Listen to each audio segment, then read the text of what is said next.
Well, you know, one of the lies that has attempted to separate people, believers, Christians, the Judeo-Christian belief and faith is this lie called the separation of church and state.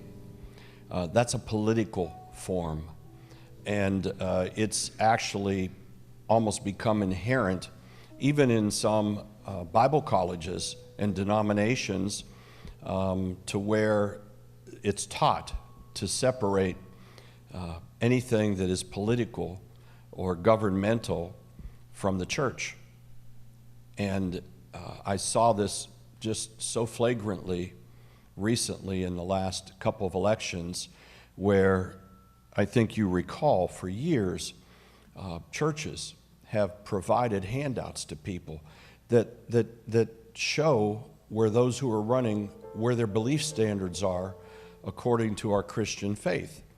Not saying who to vote for, but saying this is what they have publicly said they will do and that they believe and they support. Well, in this last couple of elections, you'd be surprised, and I'm not going to embarrass some denominations and churches, but we received about 80,000 of those here to distribute in northeastern Ohio from Ashtabula down to the river. And we had a hard time getting churches to take them because they said they don't want to be political. And so I'm going to tell you very boldly that we're not political. We are those who believe in the power of our God in every facet of our lives.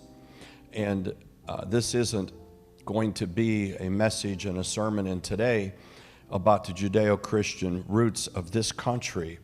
But this I can tell you, that God has blessed America because America blessed God.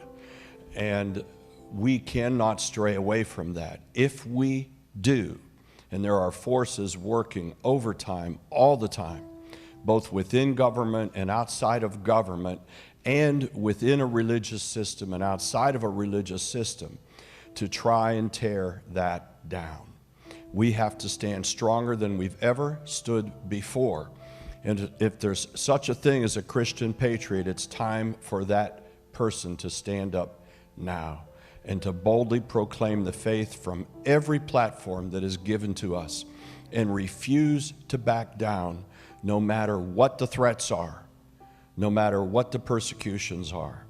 And I'm going to leave it at this, because then we're going to sing God Bless America. We finally had a pushback in the last 3.5 years. A pushback that said, you're not going to sequester and quench the voice of the faith church. And we had it starting from the White House on down, and it had a lot of opposition, but just kept pushing and pushing and pushing. And now there is a lashback. And that lashback is stronger than anything it could ever do again. It literally closed the churches in America. Think about it. Couldn't stop them, so it closed them. And now we're going to deal with that today and talk a little bit about it. Probably not going to get too far into it today. I'll most likely release a video podcast on it this week and then continue to deal with it, because the Lord has put it so strong in my spirit to expose it and keep exposing it until we understand what we're dealing with. Amen. But for right now, let's be strong, let's be joyous, and let's be bold in blessing America with God. Amen.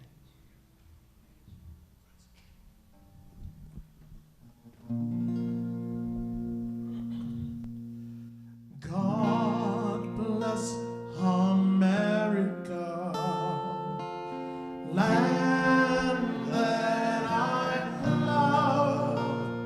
Stand beside her and guide her through the night with the light from above, from the mountains to the prairies, to the oceans white with foam.